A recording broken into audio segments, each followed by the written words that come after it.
Okay, so let's have a look at what the geological history of Laxford actually is. As geologists, when we look at an outcrop like this, our first thought really should be about the cross-cutting relationships.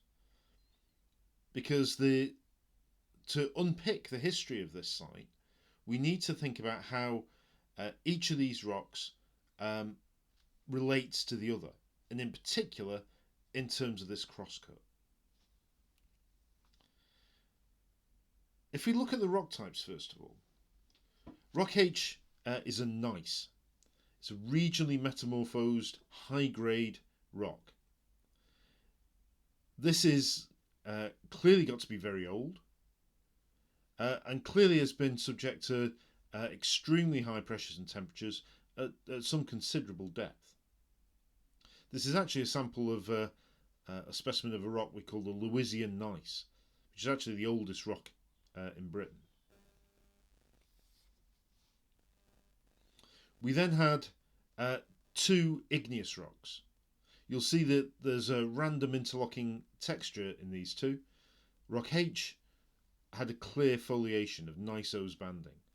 Rock Z, though, dark in colour, so it's mafic, igneous rock. It has medium grain crystals, so is a dolerite. Rock K, on the other hand, is more silicic in composition. It's quite coarse grained. We could call this a granite. Perhaps a more accurate name for it would be a pegmatite, although pegmatite isn't one of the rocks that we need to be able to identify for our course.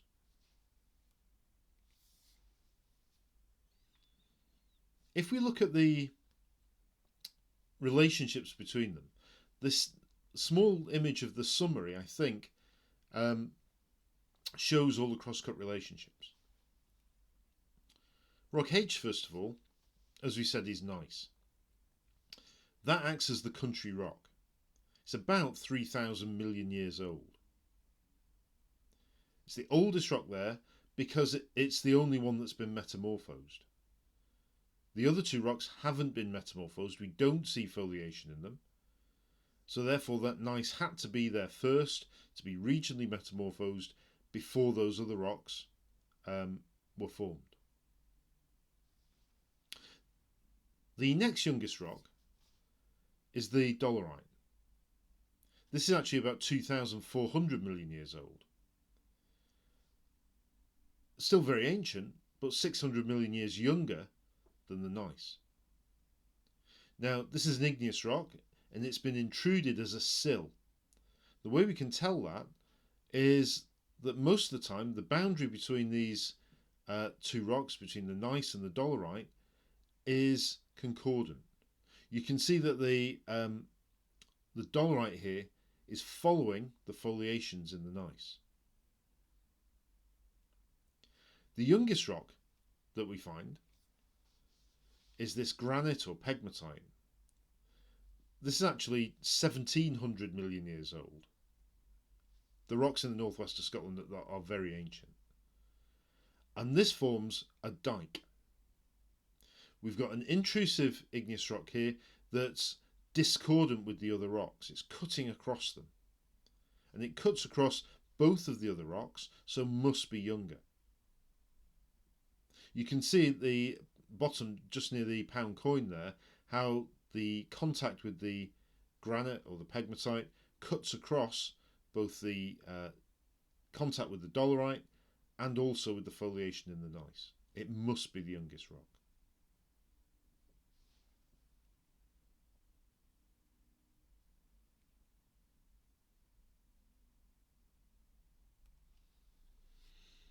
So, as we watch the sunset over the Stour Lighthouse, not far from Laxford, and we think about our conclusions there in Scots Gaelic, let's just change that, there we go.